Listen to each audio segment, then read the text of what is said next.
دیکھیں محمود، تقلید جو ہے وہ تو کسی کے نزدیک نہ فرض ہے نہ واجب ہے۔ فرض اور واجب کیا ہے؟ وہ اللہ کے حکم کو حضرت محمد صلی اللہ علیہ وسلم کے طریقے پر صحیح صحیح پورا کرنا۔ اگر کوئی آدمی جو ہے وہ اللہ کے حکم کو اور محمد صلی اللہ علیہ وسلم کے طریقے کو صحیح صحیح سمجھ کے صحیح صحیح انداز میں پورا کر رہا ہے، اس کو کسی بھی تقلید کی ضرورت نہیں۔ اس لیے امام ابو حنیفہ رحمہ اللہ، امام شافعی رحمہ اللہ، امام بخاری ہیں، امام مسلم ہیں، ان کو کسی کی تقلید کی ضرورت نہیں تھی۔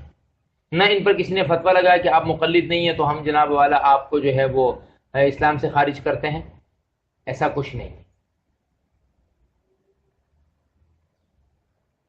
لیکن اگر آپ خود سے قرآن و حدیث کو نہیں سمجھ سکتے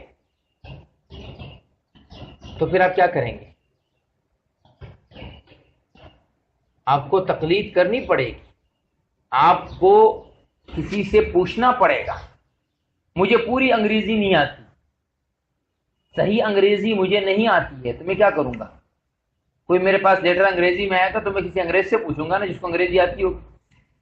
تقلید کا معنی ہمارے ہاں یہ سمجھا جاتا ہے کہ ہم نعوذ باللہ اللہ اور اس کے رسول کو چھوڑ کے اس آدمی کی بات مانتے ہیں۔ نہیں، ہم مانتے بات اللہ اور اس کے رسول کی ہے، اس آدمی سے پوچھتے ہیں ذرا یہ تو بتاؤ اللہ اور اس کے رسول نے کیا کہا۔